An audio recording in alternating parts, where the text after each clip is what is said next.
Good afternoon, everyone. My name is Scott Sizemore. I support the EIS Transition Coordination Center here from GSA headquarters at 1800 F Street in Washington, D.C. We have a room of speakers that I'm joined with today. Before we get going on our slides, we want to just cover a couple housekeeping things. So on your screen, you see today's training. It's collaborating with GSA's Office of Public Building Service. And when we get over to the workshop pod here in just a few moments, you'll be able to download a copy of today's slide presentation if you want to follow along that way, and certainly have it for after to refer back to. Also, when we get back over to the workshop layout, there will be a question and answer pod. So we encourage you to put your questions in that Q&A pod, and we will address those as time permits. So we'll either stop during the presentation or follow up later with an answer to your question. So today's training will provide continuous learning point or CLP credit. So for those of you that matters to, those completion certificates will be emailed. Well, everyone will get a completion certificate, and it will have the number of CLPs that have been awarded to this course on it, so you can take that to your training authority and get credit for the class. That's still in the process. We've submitted those for review. It takes a few days for us to get that back. When we get that back, then we will follow up to an email with everyone with a personalized completion certificate with your name on it, so you can make use of that. Okay, so next slide, please. So a couple housekeeping items. We're familiar with this by now, but please mute your computer microphones or telephones on the distant end. We've talked about the Q&A pod. We will pause during the poll sessions, so we really do encourage your participation. If you got a question, we'll take a few moments at that point, and we've got time set aside at the end of the presentation also for questions and answers. The session will be recorded once we start, and we'll also provide a link to that recording when we're done. So next slide, please. If there is a problem with our Adobe meeting, we have a couple different backup methods that we will employ. The first one is an additional training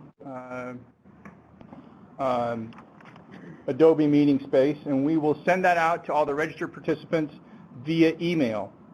Good question. So can everybody hear me okay? Yes. Okay, perfect. Thank you. So if this thing fails, we're gonna email you a link to a backup Adobe Space. We'll go to that. If that fails, then we'll send you a calendar invitation with Google Hangouts information on it. So hopefully the fact that we've got those prepared means we won't need them. So, but if if we do have problems, we look in your email for ways to rejoin the meeting. So with that, we're going to click over now to the workshop layout, please, Mr. Moyer. All right. And we've got, I can see now, we've got about 83 or 84 participants online. And I see a raised hand from Frank Joy. Frank, just a moment, let me get through a couple things, and then I'll allow you to address your questions. So next slide, please. User key or passcode followed by the pound sign, and I'll connect. So we're getting some feedback from somebody's mic. If you can go ahead and mute that on the distant end, that'd be great. So we've talked about housekeeping, no need to address that. The rest of the items on the agenda are how we're going to get through today's presentation. We're going to start by giving you our objectives, provide some background, and then actually go into the meat of the presentation, followed by some final comments and questions and answers. So next slide, please. So I talked a little bit about who's in the room. So here is a list of the subject matter experts that are here today. You're going to be hearing from many of these people. Tim Tarano is here with us from Public Building Service. Debbie Wren, who is the director of the transition director, for the Transition Coordination Center. Ray Sonoir, Joe Braxton, and Bill Kinter are all here. Joe Hesser and Tim Germain are also here with us in the room. Next slide, please. So today's objectives. We want to really talk about those items that are centered around infrastructure that need to be considered for transition to EIS. We're going to talk probably at length for as we need to about PBS's role as landlord, and then we're going to talk about some recommended steps and points of contact and how you'd get in touch with the right person at PBS. Next chart, please. And I will turn the floor over first to Debbie Wren. Thank you, Scott. Thank you for joining us. I see some familiar names on the list of attendees, and I was involved in the transition from FTS 2001 to Networks, going back 15 years. And I'm very excited today that we have a rather unprecedented evidence of collaboration between the FAS Telecom side of GSA and the PBS side. So this is an excellent collaborative effort that we've been working with PBS for the last several months, and it's kind of culminated in this workshop as the first big, more outward-facing activity, and we're looking forward to sharing some information with you as well as getting some information from you. So we also have many agency participants, and I believe we have several, if not all, of the EIS contractors represented in the list of attendees. So you may hear from an agency person or a contractor's perspective, as well as the subject matter experts that Scott just introduced that we have here in the room. So thank you all for joining us.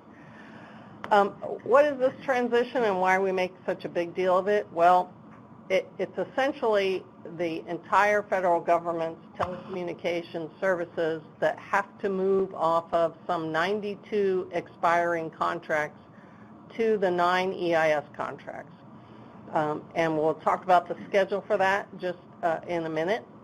It represents almost 9 million services, active telecommunication services, that have to have some decision made and be replaced to avoid any gaps in service. And it also represents a substantial dollar value for those services. So it's a big impact to agencies from a funding perspective as well as from a mission perspective. We know from the previous transitions that we've experienced, many of us in the room here, going back even further than 15 years ago, that the transitions tend to take longer than we thought they would. And all the stakeholders involved it's not just the agencies that have experienced that, but all the participants find that there are things that we just didn't anticipate. It also tends to be harder than we thought it would be. And in this transition to EIS, we know that a lot of our PBS tenants are also our telecom customers, and there's an emphasis on modernization. So there is a significant impact to coordination with PBS, and agencies need to have some information to help facilitate and ease that communication. Next slide. So on top of this large volume and technological challenge, we have a constraint that is the schedule. The contracts that are expiring, GSA is in the process of initiating extensions to those contracts to give them life out into May of 2023. That means that all the services that are on those contracts need to be disconnected from those contracts in advance of that and find a home on EIS or somewhere else if that's appropriate before that time. And we know that agencies are in the middle of an acquisition phase right now where they're determining who their EIS contractors are going to be and who they're going to award the task orders to. And we expect that those will be finishing up sometime in this year. And then agencies are beginning to move into the implementation phase. We do have several task orders already awarded, and they are, in fact, we've seen evidence that 3 service orders, in fact, have actually been placed. So implementation is underway. Next. So I talked about the technological challenge and the dollar volume associated with transition. And this chart here gives you a little depiction of what that challenge looks like, and two different ways of viewing it, both of which are important to understanding the total picture of the challenge. So if you just look at the dollar volume of services, obviously your VPN type services and managed network services tend to be more expensive and they drive more business volume. Conversely, voice services are very, very inexpensive, but there's a ton of them. It's over 80% of the volume of services that have to be transitioned, and it's not to be discarded or discounted because it's not a lot of dollar volumes. So if citizens can't reach the federal government for their services, if government agencies can't communicate by basic voice services, that's a problem. And so we have to pay attention to all of the inventory as well as those high dollar volume services. So that's kind of the big picture of why we're paying so much attention to this. And next, I think, is to transition this over to Bill Kinter, who's going to give you some more technical perspective. Thanks, Debbie. So Debbie mentioned the emphasis on modernization with this transition. For those that have done previous transitions, there's always an opportunity during the transition to modernize, to increase bandwidth, to bring in new equipment. This one has kind of a special flavor to it because the report to the President on IT modernization actually specifically called out network modernization as one of the main things that the government needs to do, and further cites the EIS contract as the vehicle the government is to use to implement that strategy. So from the very top, we've got the marching orders here. So when it comes to modernization and it comes to working with GSA's Public Building Service, what are the things we're looking at? Well, basically, one of the major items is infrastructure upgrades. So what are we talking about with those? Things like building entrance facilities, if you're bringing in new access to a building. Once you get into the building, the main distribution frames, most of those are normally down in the basement. Few people often see those. But then as you go up through the building, you've got the risers, the telephone closets. You've got conduit that runs through buildings, the wiring goes in, often above the ceilings going down hallways. You've got cable trays. So you've got vertical and horizontal cabling going all over these buildings. As you go to modernize, you're going to look at probably bringing in new equipment. Oftentimes new equipment will require supplemental power. It might even require, additional air conditioning to keep that equipment cool. And we all know there's greater emphasis every year that goes by on wireless. Well, wireless runs off antennas, and gee, what feeds those antennas? Well, it's cabling. So antennas just don't sit there on their own. So these are the kind of things. Tim was so nice as to provide this picture here. This is probably a good example of what we're not looking to have happen through this transition. And I think Tim is going to talk in a little bit about, what do we want to do when we encounter situations like we see in this picture. If you want to go to the next one, please. So let's talk for a second about when we say modernization and we talk about infrastructure impacts. What are we talking about here? A lot of it will center around cabling. So there are some federal buildings that have what we're calling antiquated horizontal and vertical cabling. Okay? And this older cabling, it may not be capable of supporting the technologies that you are looking to bring in through this EIS transition. Some of those technologies will include voice over internet, especially when you're looking for taking your old TDM services, your old voice systems, PBXs that are being decommissioned. Agencies are looking to go to VoIP. Let's face it, before this is all done, all the voice stuff is going to be done over VoIP. It's just a matter of time. Increasing demands for video. We're seeing a lot more video, which often will require more bandwidth. And then when we talk about wireless access points, people putting in Wi-Fi in buildings and things like that. So we have a bullet here that says for VoIP, the current cabling in many of the buildings is Category 3. The newest technologies will require Category 6.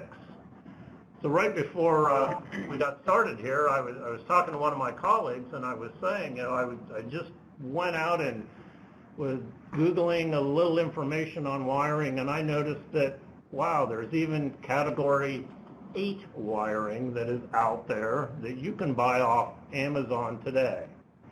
So one point we want to make is, if your building does have Category 3, it doesn't mean you automatically need to go out and say, wow, we got to rip this out, we've got to replace it. The question that many, many people have right now is, okay, what type of cabling do I need? And the answer is very simple. It depends. It depends on what you're trying to do, what your requirements are. So it will depend on, number one, what applications you want to be running down that cable. Number two, what are the length of those cable runs? Because these different categories have different distance limitations to them. Number three, bandwidth requirements. What are those? Number four, speed requirements. And number five, what is the environment? If it's a real tight space or a very open space, it can depend on what cabling you get. Depending on the answers to those 5 questions, you may need fiber. You may need to be running fiber somewhere through your building to get to a certain piece of equipment. Or you may need what's referred to as Ethernet twisted pair, which is this Category 3, 4, 5, 6, 7, and now, like I said... Thank you, Robin. I appreciate that. I did tell Leo. So... Okay, fantastic. I told Leo just what we so want you to we were realize covered is there is Category 3 Thank wiring. you again. I really appreciate it. Thank you. Category 3 was introduced back in 1990. The max speed of that is about 10 megabits per second. Okay? A lot of the buildings, though, have what is referred to as Cat 5e. The E is for enhanced. So Cat 5e will go up to 100 megabits. Then there's a couple different flavors of Category 6, and that's where you start getting into gigabit speed. So what you need to do is you will need to get with your EIS contractor. You will look at what is it, what are these applications we're running, what are the bandwidth requirements, the speed requirements. How many different applications are you running down that cable? Those are the kind of things that will determine what kind of wiring you need in your building. So, if you want to go to the next one.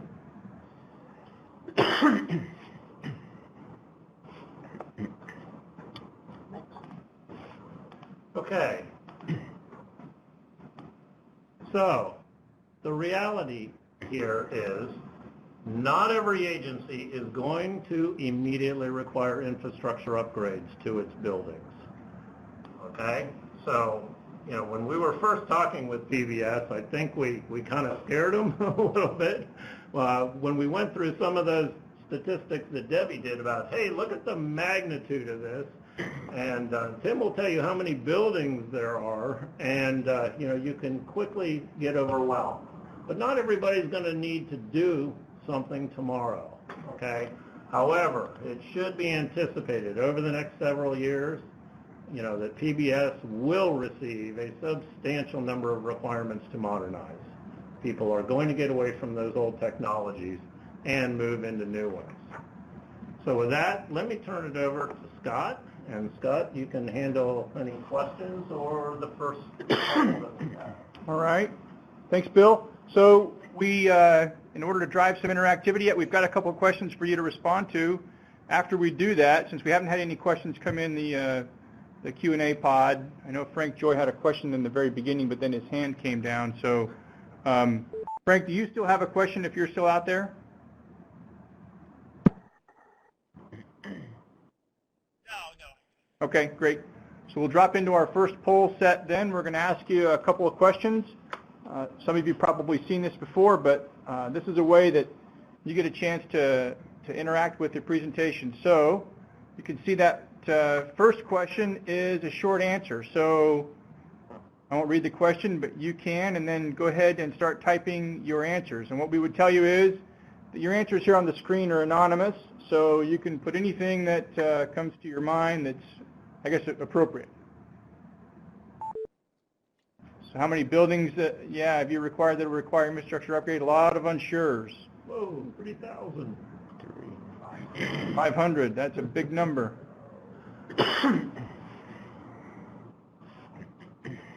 That's actually sort of why we asked this question, because we wanted to see where sort of everyone was, and it looks like the vast majority right now are unsure. We do have some numbers in there, so some of you have been able to scope that a little bit. 3, 100, 49, so we are getting some figures.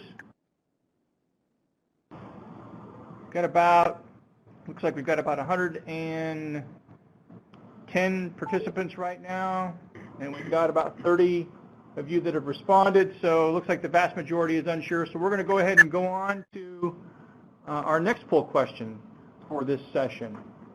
Looks like most people are unsure, which is why we picked it. All right, we'll go to the next question then, please, Bill. All right.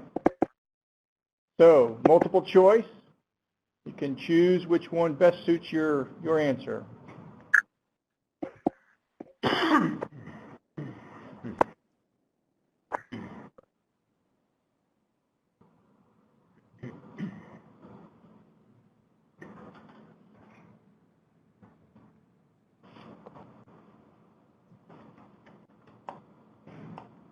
You're seeing the results out there is the same time I am, and so there's a close race between no and unsure right now. A few yeses, that's good, but again, meant to drive your thinking about the process to get all the way there. Earlier in the year, we held another workshop, and it talked about mapping from a solicitation all the way to a task order. So that's an important step. It's a detailed step, and kind of why we wanted to select that question again, or to see how far along it is. And a close race between no and unsure. So that gives the subject matter experts here in the room, some things to think about, and probably certainly also on the distant end. So that'll conclude our first poll session. Thank you. We will go into the next section of our presentation. I'm going to turn the floor over to Mr. Tim Turano. Okay, thank you, Scott, and everyone.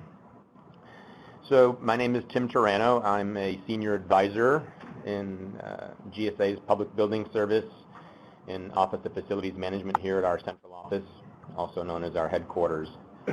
Now, unlike Debbie, as I look at the names of the participants, I don't know a lot of the names, but there are a couple that are familiar.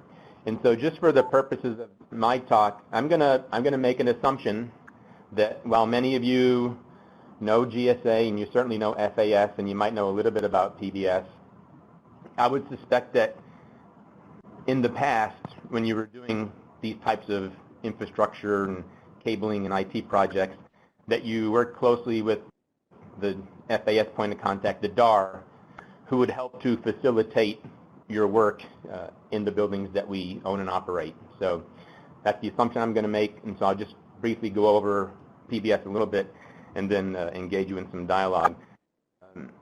But you were certainly right, Bill. When I first saw these numbers, I was scared. PBS was scared, I can tell you.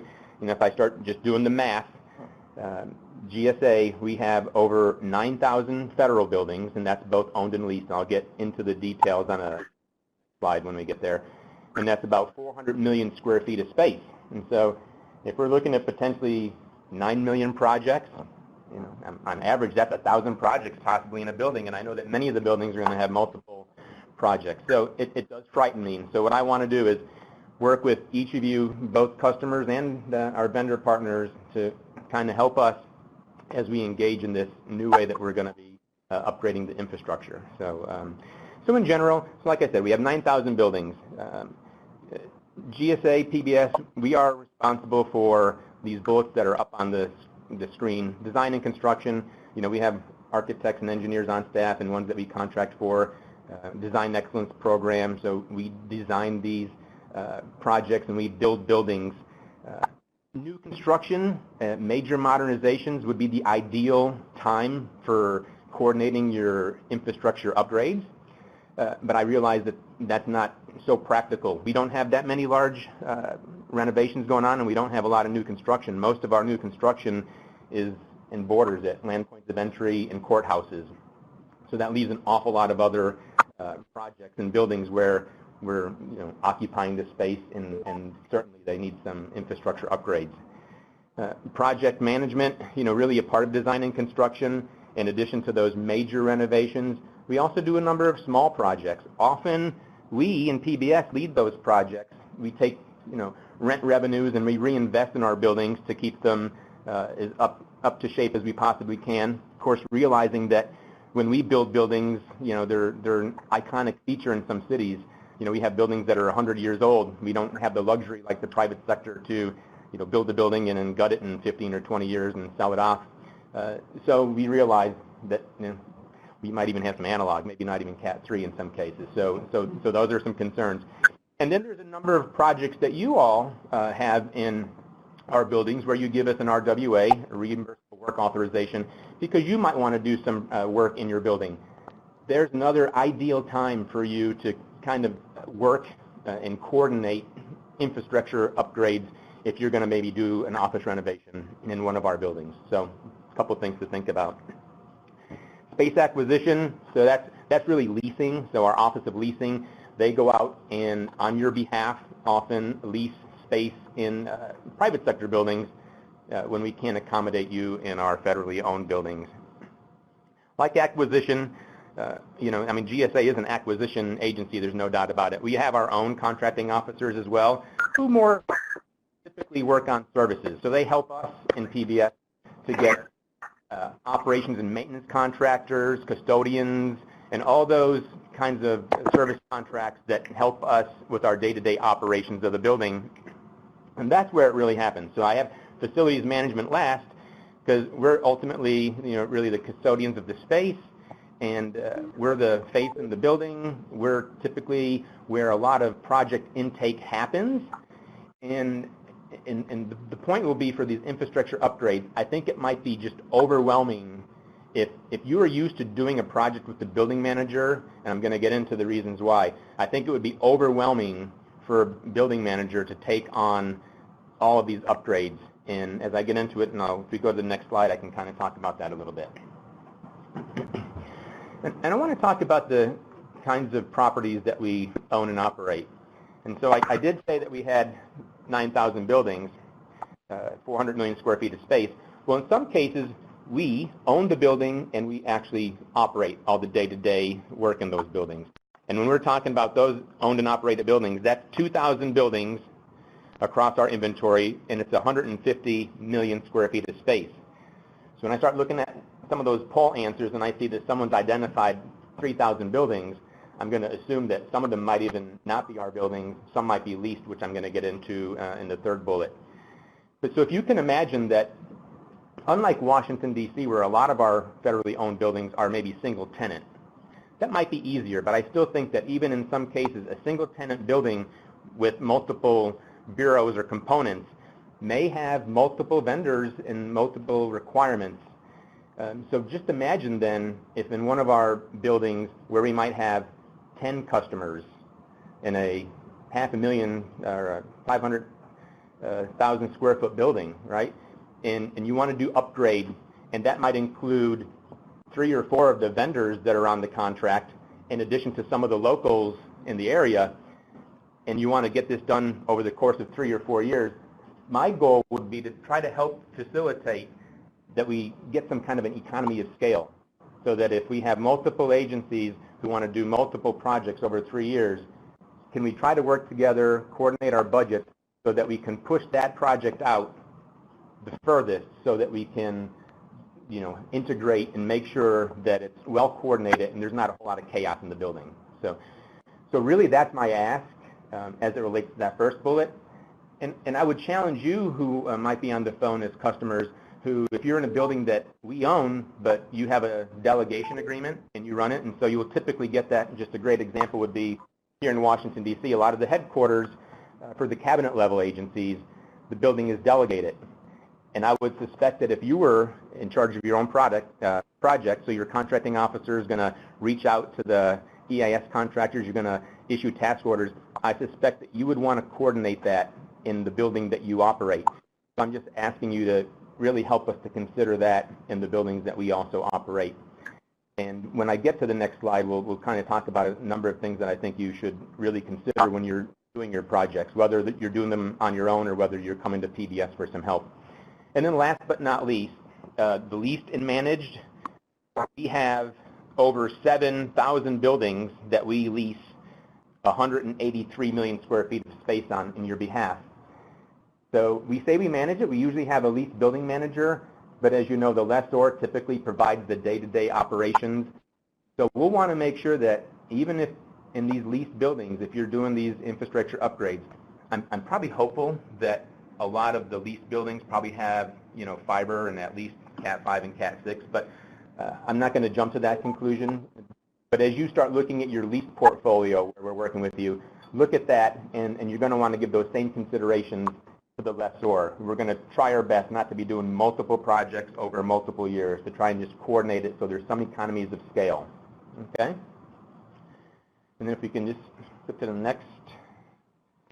So these are some of the things that I was mentioning that I really think need some consideration. And so early on I said I think normally you might be used to dealing with a point of contact. I think you called them a DAR in FAS, who would kind of help facilitate that.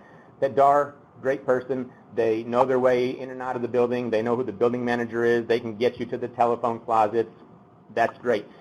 So that DAR is not going to be there for you as you're moving forward on this contract.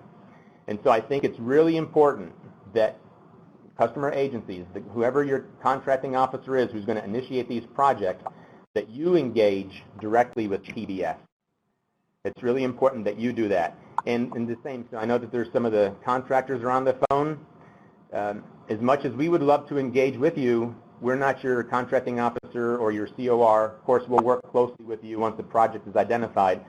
But we really want you working with the customer agency's contracting officer and helping, you know, formulate the game plan and work closely with our PBS team that I'm going to talk about so that these projects go really smooth. And some of the reasons why, and it's really not just for the multi-tenant building, it's really, again, even for some of the single-tenant buildings. We're talking about vertical and horizontal chases. If you're doing work in these and we're not aware of it, you know, we want to make sure that you're with our building manager because we want to know if there's the asbestos plan. We don't want you to have any issues with making wall penetrations when that wall might be fire rated for 2 hours and it doesn't get properly sealed. So those things are really important. And I throw up historic preservation.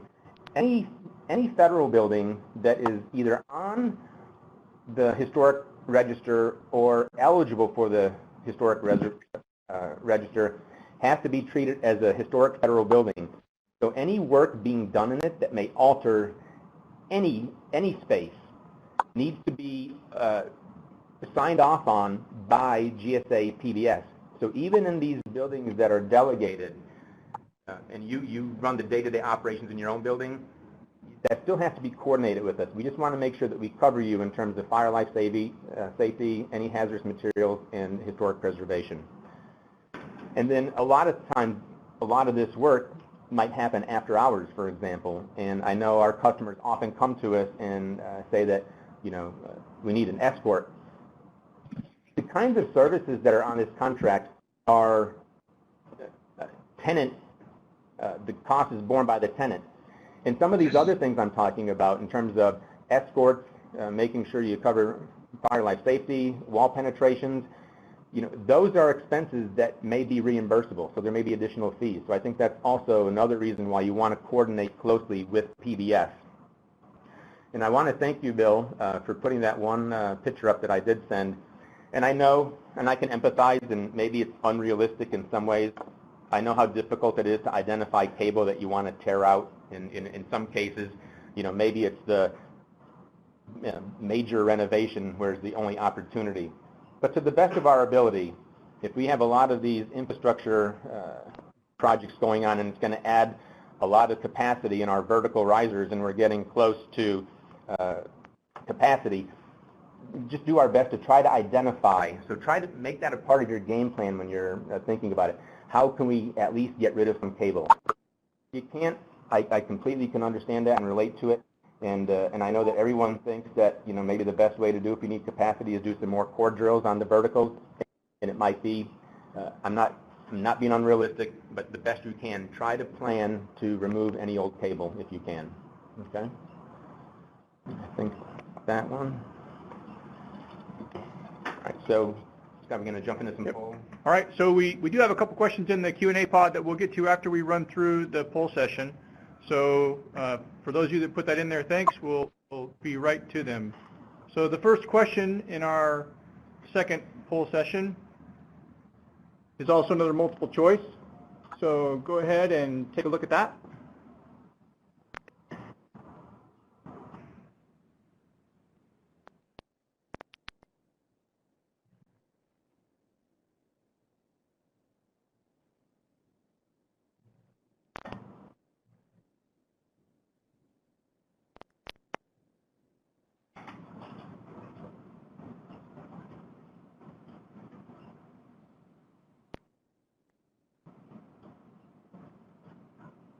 We're seeing a close race between choice B and choice C, which is, we haven't identified yet, but we know where to start, which is good. And then choice C is not considered it and not sure where to start. So that's the kind of feedback that we were hoping to see. So, and good for the 5 that Yeah. are able to say it. Right. Love it. Love it. We do appreciate the honesty.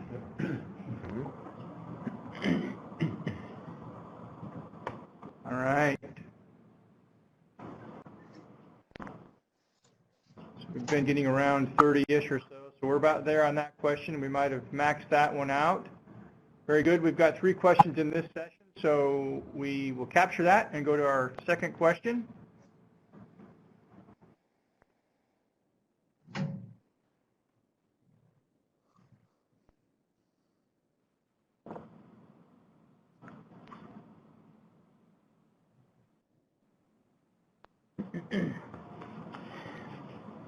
And while they're answering this one, initially we had the poll questions at the conclusion of me, this is Tim again, talking, but I actually do have 2 slides left. So and it looks like maybe it's self-explanatory, but my next slide when I do talk is going to be trying to put an emphasis on trying to develop an enterprise or a strategy nationwide. And so I think that, that will definitely be a great advantage for us to help facilitate things.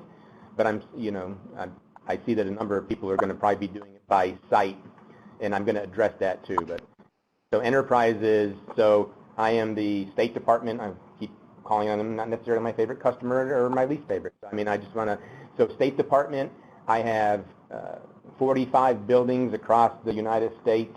I'm going to budget, try and knock out all these projects in fiscal year 2022, come to GSA, and here's one point of contact, and we'll help to facilitate all the work in those regions. So that's the idea behind the enterprise. So it's a great option, but I also realize that realistically, not everyone's going to have the ability to do that. So I just want to see. kind of understood that question. That's great clarification, and we've seen that choice A, I think, go down. Mhm. So it started off with maybe 5 or 6, Yeah. but it went down. So, Yeah. all right, we'll go to our third question then in this one. This one is, we've got some EIS contractors on the line, so this will give you a chance to chime in. This actually is addressed to you as well.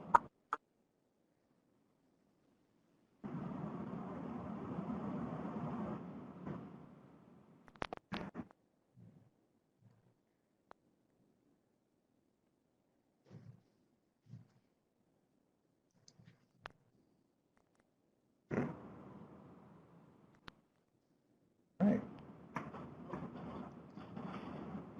It's good. Looks like several of you answering have chosen A, realizing that you can, in your task order, craft in language and spell things out with required labor to do things like this, so that's good.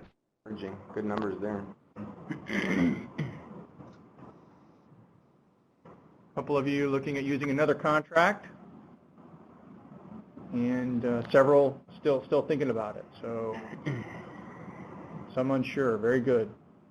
We appreciate the candid feedback.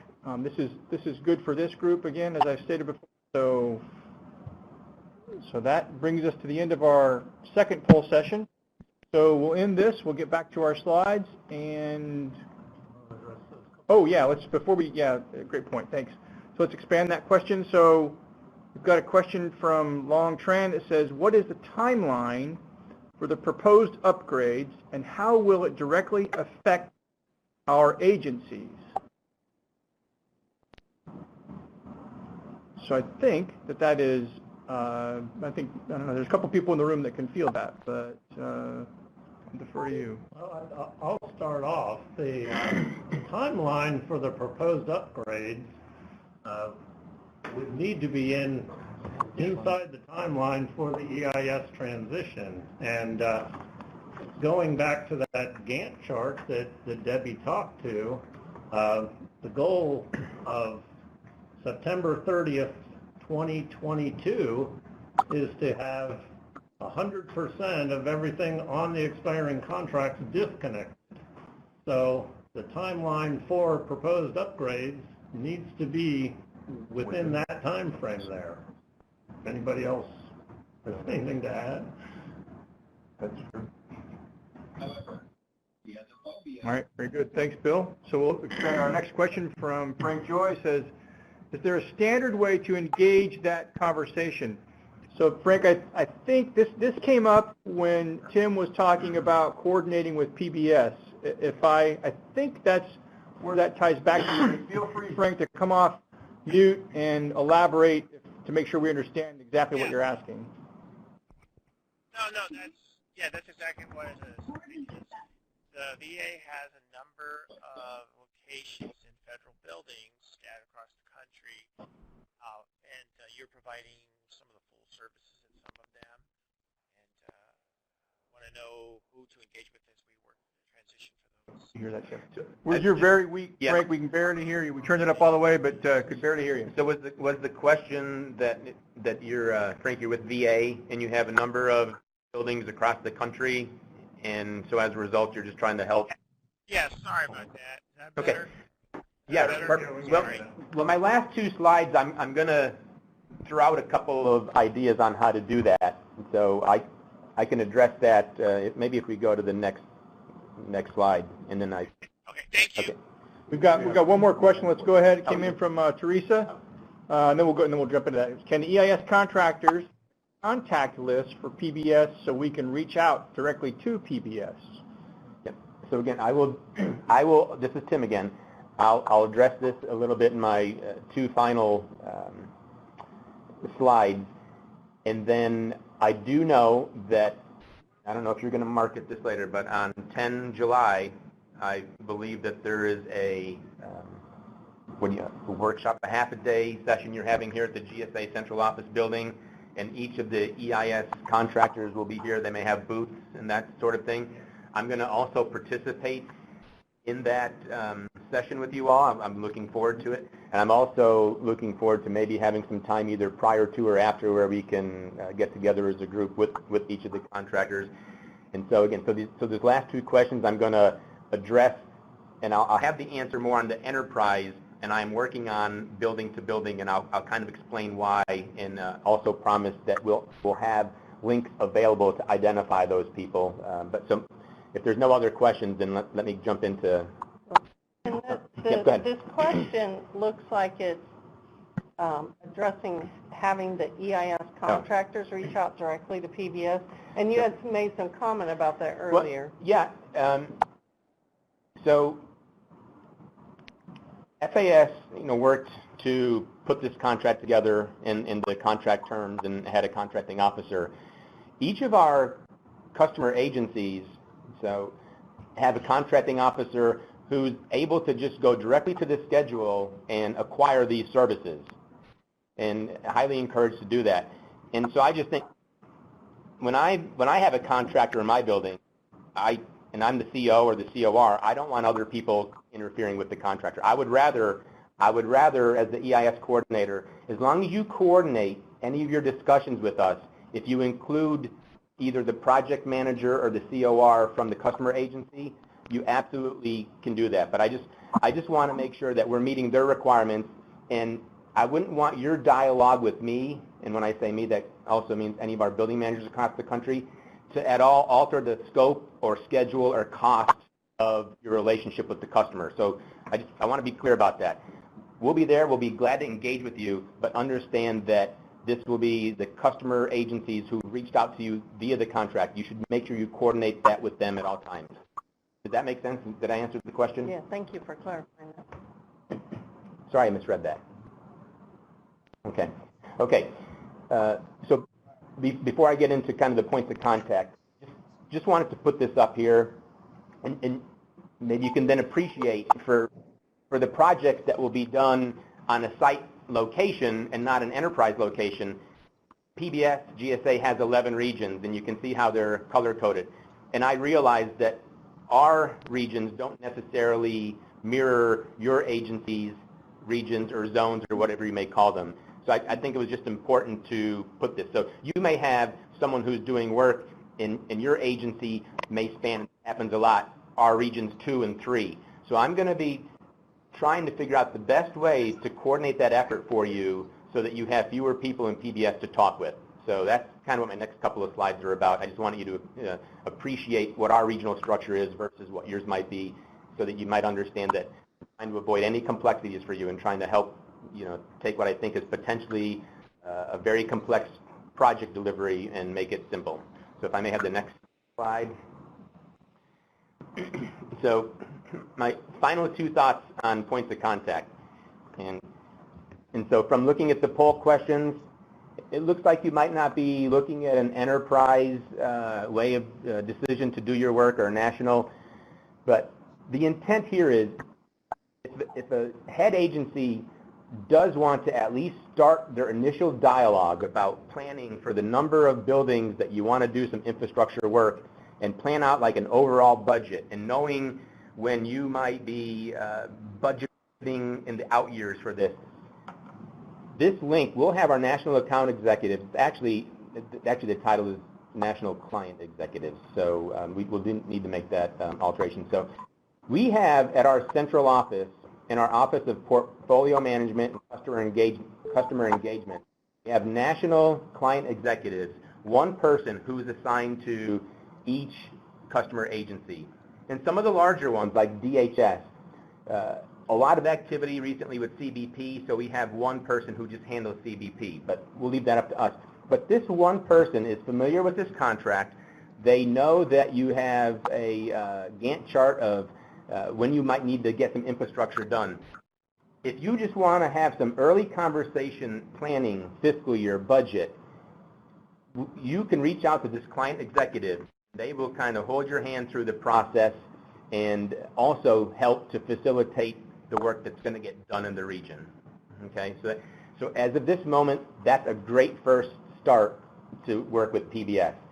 I met with these folks yesterday. I promised to meet with them 2 weeks from yesterday as a follow-up as part of this meeting and share some information.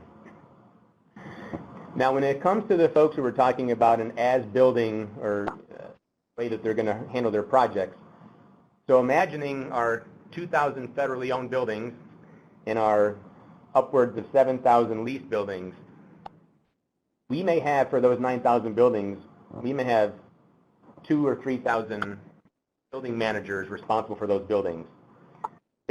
I would think that it's almost too chaotic. The last thing I want to do is have you have all these multiple building managers. I think I'd do you a disservice. I want to make doing business with you easy. So I am working on identifying a single point of contact in each of our 11 regions who are going to do two things. In our if you're working on an enterprise level, your national client executive will be able to work with those people and pass along how you're trying to plan out your project. For those of you who are going to do it kind of building by building, when you start to work with the point of contact we identify, they're going to understand your requirement, and they will know, oh, this is no problem. You're the only tenant in the building. It's an easy task. Here's the building manager. Work directly with them. They'll get you into the closet. We'll run that cable. The job is done in no time. But in those buildings where we know we have multiple tenants and we might have an idea that you're trying to do these projects at different times over the course of 2 years, this regional point of contact, when they understand the requirement, they will be able to, based on the complexity, know if they should get a project manager. They'll be able to look at design and construction and say, hey, we have some projects we're going to do in this building in 18 months from now. Let's try and coordinate this all together. So I'm just basically going to try and make it easy for you, and we're going to have a link, just like the previous bullet. We're going to have a link for this person. I have folks in each region who are smart building coordinators. They know a lot about cabling and working with IT, so they might be the ideal person, but I'm going to leave it up to each region. Each of our regional commissioners think that this is so important that they want to just make sure that they have the right person. So each region, the person might be different. We're going to title them similar just for this project to make sure that if you as a customer agency just want to do some work in Helena, Montana, you will have a point of contact. And that point of contact might be at our regional office building in Denver, Colorado, but they will get you in touch with the right building manager. So we're going to have these links, and I think we'll have the opportunity to share that with each of our customers, right? We'll be able to, they'll be access, this will be able to update this document, so to speak. Yep.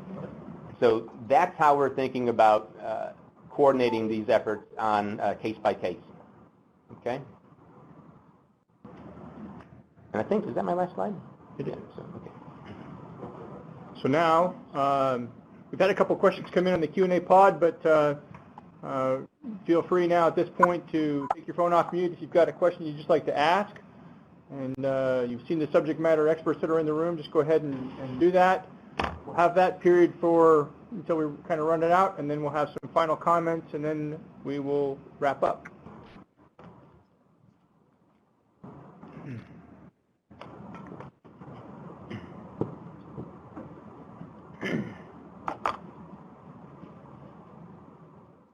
Thanks, Frank. We see your comment. Thank you.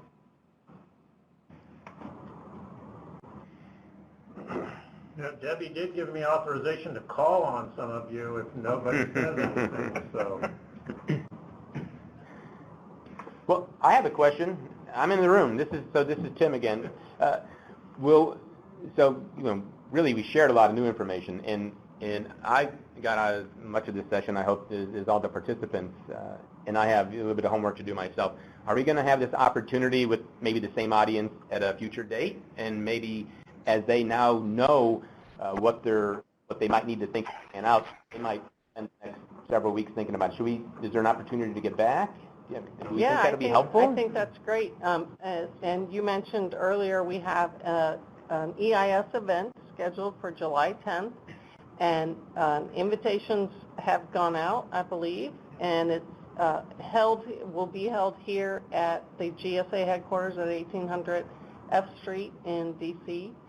And that'll be another opportunity. We'll kind of revisit the same content, in a session at that event, and it'll be a place also to have networking and side conversations with specific questions, as well as to kind of refresh the information that we shared with you today, and as you have thought about it over the next couple weeks, maybe you'll have some other questions then. So as Tim suggested, if you think of something in the next few weeks and are coming to the July event, please feel free to address those questions at that time.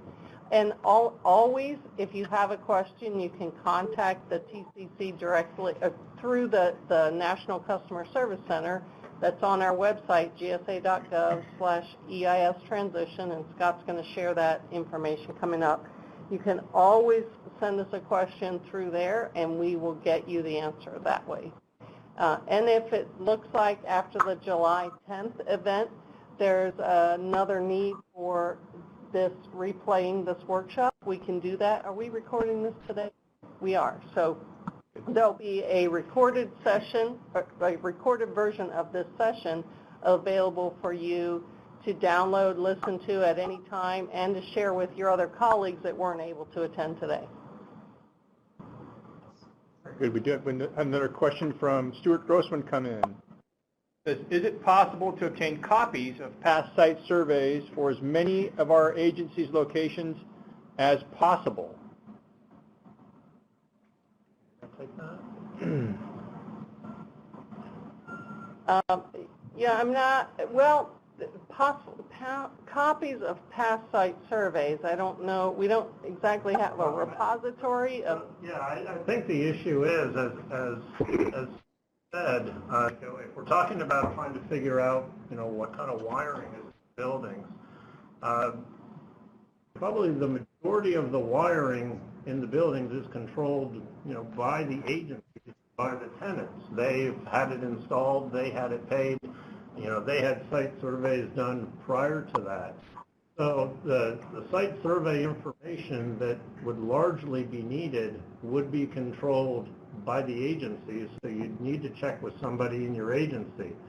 I would caution against looking at past information because things change, new installations go on all the time, and you really need to find out, what is the current information, which brings us to an issue, and I'm glad, Sherry, that you brought this up, is you need to be thinking about what locations do you need to do site surveys in.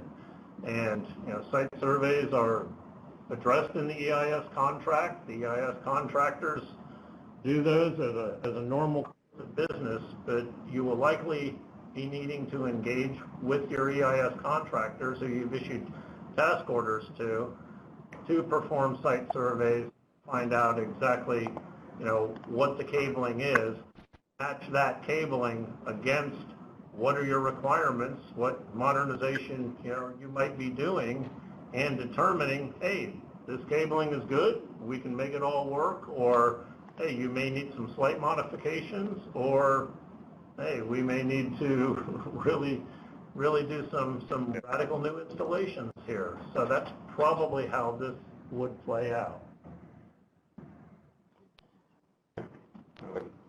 That's good. All right. So thanks, Bill. So we got another question from Sheila Spade that says, would EIS contractor personnel require a government clearance or badge to gain access to the PBS managed building or leased buildings? I think Tim would probably best to take that. I could. I don't want to give the wrong information, but to start off, I will tell you that they will require some level of clearance, and often that also depends on whether the contractor is being escorted as well. But before I say any more, normally when we do IT work, so I happen to have someone who works in PBS and works in IT, Sandy, and so she's going to give a crack at this one as well. yeah, normally when we do the IT work, if the person is getting escorted by the property manager, they do not require clearance. Yeah. but they have to be supervised the whole time. So you can't just bring them into the building and then say do what you need to do. So they have to have somebody there the whole time and then escort them out. And again, that gets back to some of the information I shared with you earlier requiring escorts. While our building manager might be able to walk them to the telephone closet, you might need to be there too. During the course of the day, my building manager has other things they're going to be doing in the building. So, and if this work is being done at night, you're going to have to be the person who's escorting them, and so that's a heavy requirement. But I do think, and I think we can repost additional information on this, but from our friends at the Office of Missing Assurance, I will get whatever the latest is in terms of what the minimal required clearance and badging. And I'd also be surprised if many of the don't have some certain clearances. But let me further clarify that. But I'm sure at a minimum you're going to have someone who needs to be escorted. Well, in addition to escorting, the agencies that occupy the space in the building often have the requirements that would require a security clearance. Sometimes you might even need to refer to your agency's system security plan to figure out the security level of certain spaces. And even in one of the documents that we the EIS transition website, we addressed be worth 1,000, and it's often nice, but now agents have the ability to take pictures of telecommunications equipment for security. So there could be building aspects that Tim can further research and we can get back on. But again, it's more likely the greater requirement will come from the tenant agency. So you need to check with your security. Yeah, that's a great point. And they're going to be in their computer rooms, Yep. right, roaming around. So I think the greater risk will be there. So thank you for. Hey, we've got some more questions here, but I got to emphasize again, if your phone is not on mute and you're not going to speak, please put it on mute. We're getting a lot of scratching in the background. It's probably hard for other people to hear what's going on. So if you're not sure, just check your phone, make sure you're on mute. Got a question from Tamara Murphy. Was the invite only sent out to select individuals? May I attend? I'll take your name and make sure, I'll do double check and see what the method was. It may not have actually gone out. I saw a draft. Okay. All right. So we'll make sure that you get an invitation. There is a page, a GSA events page. I know the link is on there, and you can register there as well. So if you just that's even better. Thanks, Scott. Yep. So if you just Google GSA events, it'll take you to a page that lists a host of events, and this upcoming July 10 event is one of them.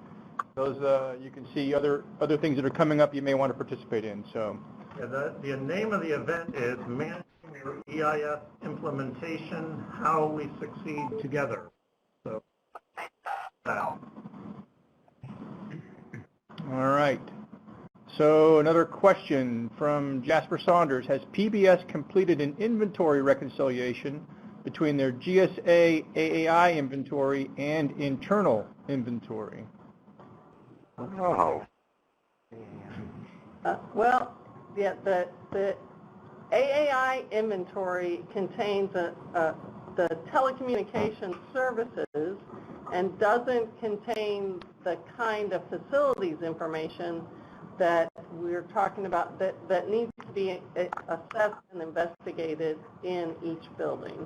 So no, that's not really, there's not really a reconciliation to be done there. And this is Tim, and I could assure you, leading up to today, in some of my regions, I'm sure frustrated, I've sent out a number of data calls. I'm just trying to compile as much of this information as possible, and it really doesn't exist in our inventory. Again, while we might have helped when the work was getting facilitated in the buildings, and oftentimes, particularly before some of the security requirements that are out there now, it's not uncommon for us to walk in and, all of a sudden we're like wondering, why are these ceiling tiles popped open, and there's cable runs over. So these things happen. We do not have an inventory of it by all means.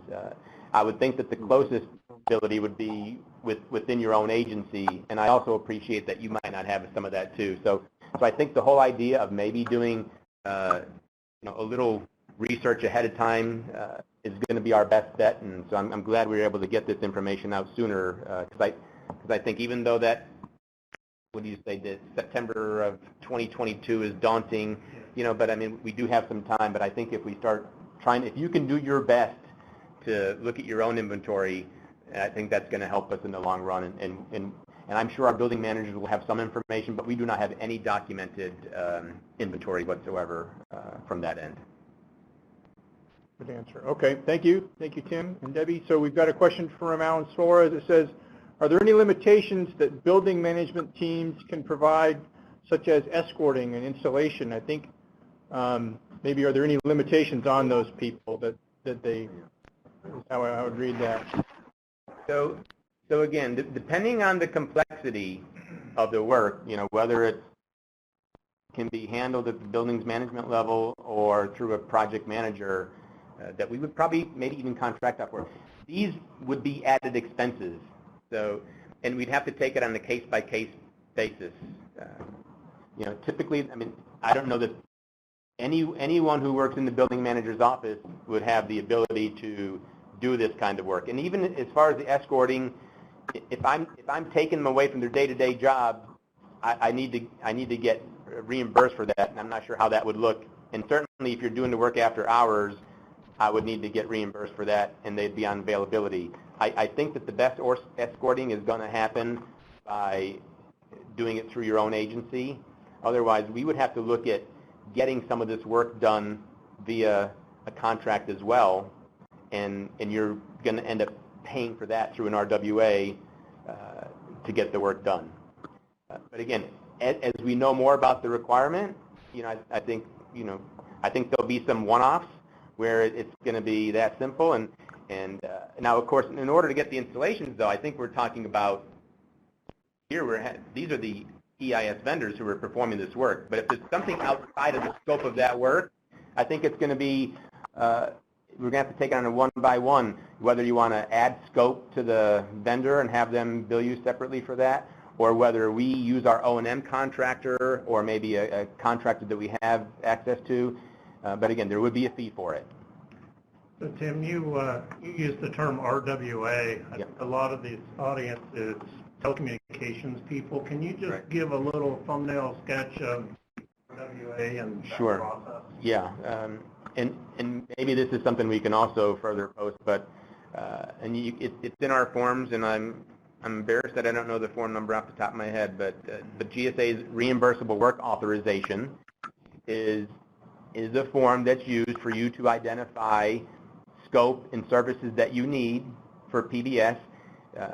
You will typically fill that out, but you can fill that out in conjunction with someone from PBS. So whether it's the project manager or the building manager, they can kind of help you with that. And it defines your services that you need from us. And in doing so, we have already worked with you on what we think the estimate for that work might be. And you have to get funding put on that RWA, and it's an agreed-upon contract, if you will. And at the onset of receiving that RWA, we'll start. But leading up to that, the scope is developed, and we give you an estimate, and then the RWA is what helps transfer funding from your agency to us so that we can perform that work for you. Okay? Very good. Very good. Thank you, Tim. We got a comment from Jeffrey Federmeyer. Says, can I provide a few lessons learned and considerations from a contractor perspective? The consensus around the room is absolutely, Jeffrey. So wherever you're at, please take your phone off of mute, and the floor is yours.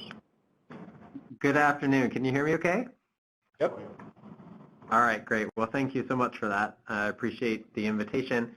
So I'm with Verizon, and some of the concerns that we've seen over time are related to a couple of different things. So one of them is, especially in large buildings and in campus environments, there are often multiple DMARCs for services. So you may have a main room, telco room that has services from one LAC, but especially in more recent days, there's often cable providers or specific demarc build-outs for agencies, and you have multiple demarcs at a building, that can frequently cause some sort of confusion when we're trying to install services, because in order to plan in advance, the agencies are trying to figure out where those services are going to land so that they can figure out what's required from a pathway perspective or an inside wiring perspective to get those circuits extended.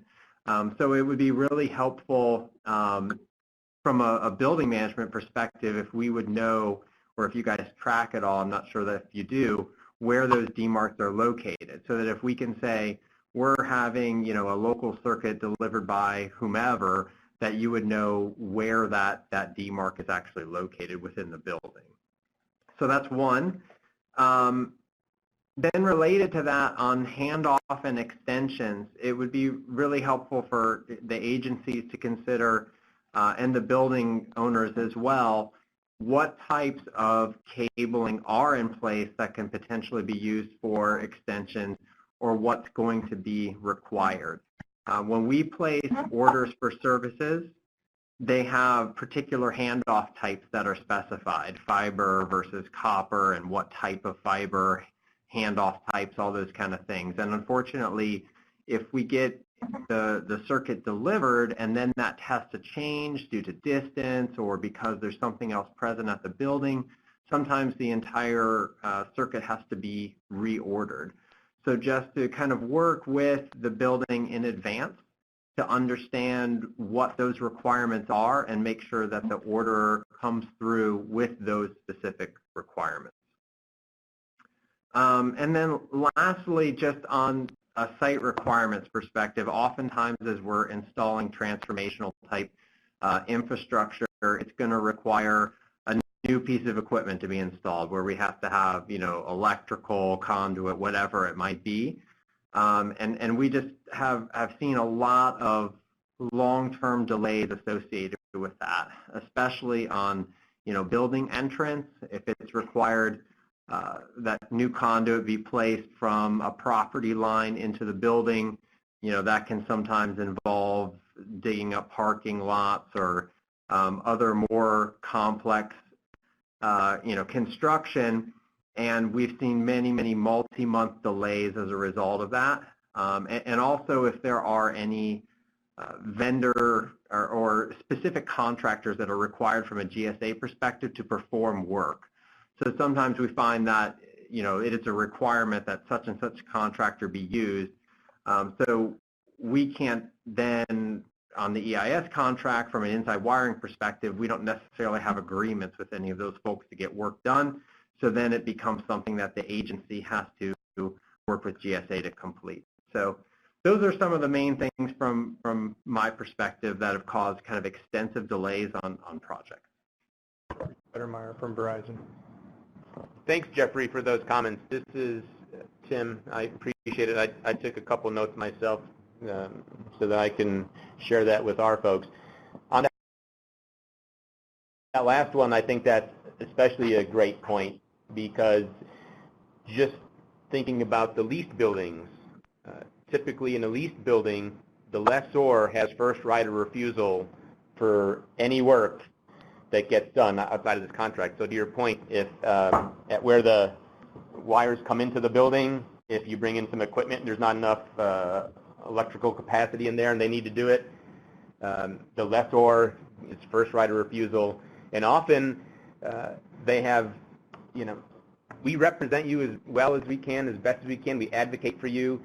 A lot of times it's really difficult to get them to move out quick on all the competing work they have. So this is just another great example of the coordination ahead of time so that we can properly plan for that. And the same is said for a federal building. You know, if it's a small need, we would probably rely on our O&M, our operations and maintenance contractor. We would issue a task order for them to run a circuit, in this case electrical, what your need is. And it could probably happen really fast.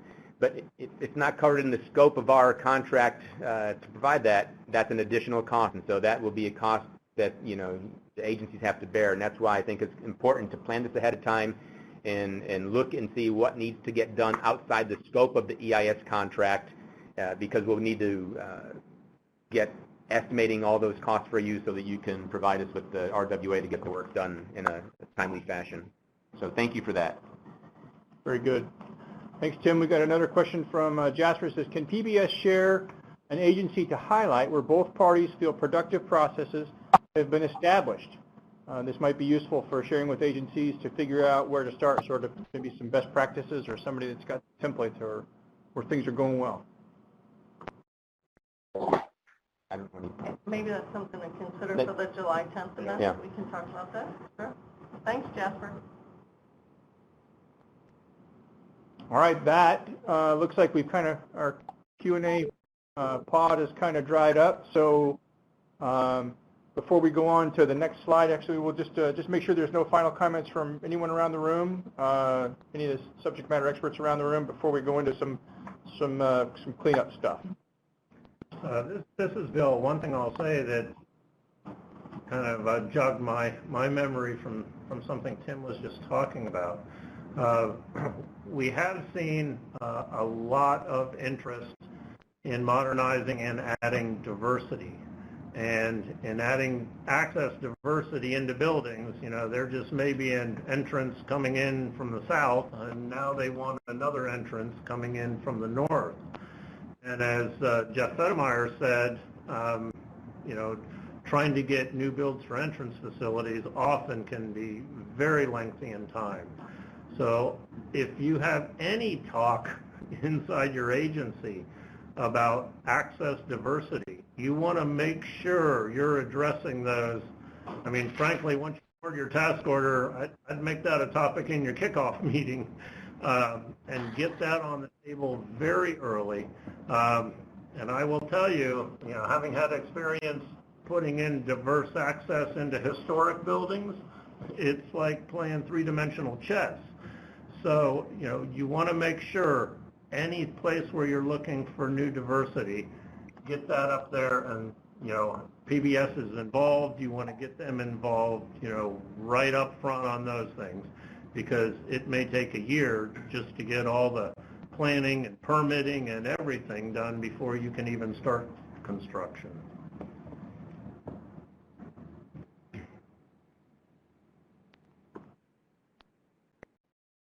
Well, a couple of other comments have popped back into the Q&A pod. The first one, we go to the first one, Mark, the very top one. Sorry, we're watching these roll in.